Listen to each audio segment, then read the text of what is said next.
If you're listening to this and you are tired, and I don't mean end of the week tired or end of the term tired, but physically exhausted, like the kind of tired that has seeped through your body. The kind of tired where switching off becomes harder than simply carrying on. If that's how you're feeling, then this conversation is for you. Because when exhaustion settles in like that, something else often begins to happen. Ideas are not coming to you as quickly as they used to. You no longer feel creative in the classroom. Everything that requires any more energy of you is basically stopped because your job is to get through the day. Burnout is not a weakness. It's not a lack of resilience. It's not a character flaw. It's just your body telling you that it's in overload, that it's under too much strain, too much pressure. And this kind of tiredness eats away at you. You carry it everywhere. Perhaps you've stopped going to the gym. You've stopped meeting up with friends. You've stopped doing the things that actually made you feel alive outside of the classroom. You have basically decreased your life into a smaller box so that you can power through in your job. And that's no way to live. You do what works, not because you've lost imagination, but because imagination needs space and you don't have any.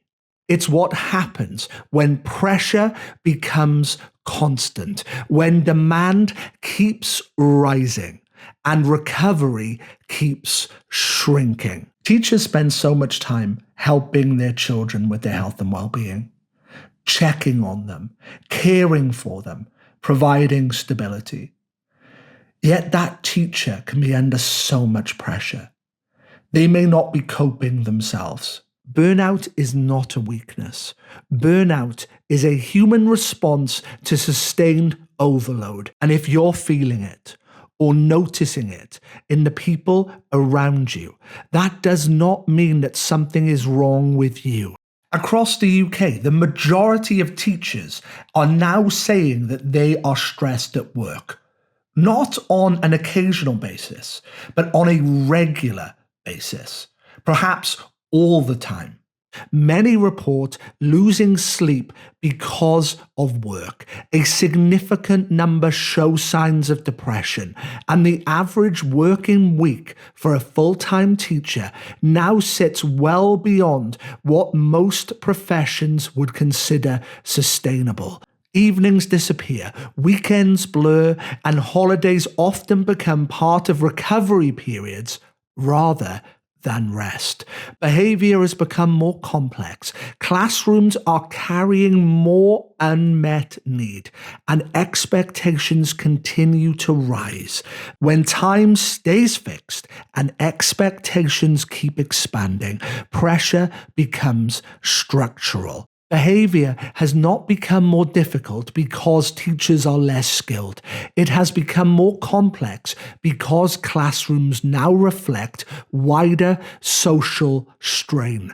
When systems of support are stretched, teachers absorb what spills over. And when support is inconsistent, that absorption becomes exhausting. This isn't unique to one school, one phase, or one country. Across education systems internationally, teaching consistently ranks as one of the most emotionally demanding professions. They may have different policies, different inspection systems, but the same pattern exists. More pressure, less recovery, and not enough space to think. And when there is not enough space to think, creativity is one of the first things to quietly disappear. Burnout itself is often misunderstood, but it shows up in three very particular ways. First, exhaustion. And I don't mean ordinary tiredness, depletion. The sense that the tank is already low before the day begins. Second, emotional distance, not because you've stopped caring, but because caring at full intensity all the time would simply cost too much. And third is doubt, a creeping sense that you're no longer effective, even though you're working harder than ever. The combination of these three matter. For when exhaustion meets distance and doubt settle in together, people don't suddenly collapse. They keep going, they function, they perform, they deliver lessons. They manage behaviour and they get through the day, but they stop having the energy to imagine something different. And that's exactly why burnout is so often missed. Let's be honest, burnout does not stay at school. It follows people home. It shows up as anxiety, as irritability, as emotional flatness, as sleep that does not restore. Physically, it becomes headaches, lowered immunity, voice strain, and chronic fatigue. Professionally, it leads people to disengage or to simply leave, not because they no longer care, but because caring has become unsustainable. You take paperwork home, marking. You have after-school meetings. You have potentially parents sending you messages on the variant apps that exist for that to happen. It is not a job confined to the classroom. It's something you carry in your mind. What are you going to do tomorrow? How are you going to get through? Meetings, distractions. What's going to happen? What do you need to do? Teachers hold far more than the curriculum content. And when teachers lose that space to think creatively, the classroom narrows. This is not a story about teachers versus leadership. Many school leaders are operating under extreme, extraordinary pressure themselves. Accountability frameworks, inspection cycles, staffing shortages, funding constraints, parental expectations, and legal responsibility. Most leaders are not designing these pressures. They are simply managing them. At the same time, it would be dishonest to pretend that all pressure disappears before it reaches classrooms. Some teachers experience pressure from immediate line managers, not always through confrontation, sometimes through expectation creep, through silence where support is needed, through cultures where it feels risky to say, "This is not sustainable." A squeezed system squeezes people. Burnout is not the cost of caring. It's the cost of caring without enough support. And when teachers have that space, children feel it too. I am not for 1 minute saying that head teachers are deliberately piling work on teachers and their support staff so that they can burn out. In fact, I truly believe they want the opposite. But the system that we work in is designed this way.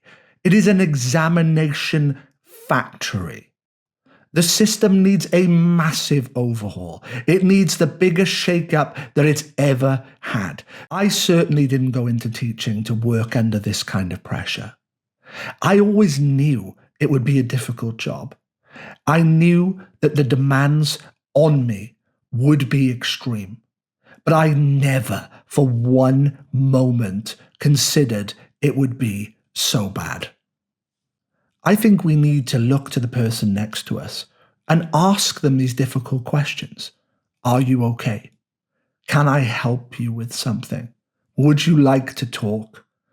It's amazing how those questions can open up dialogue that you would never expect from someone who has always looked so strong.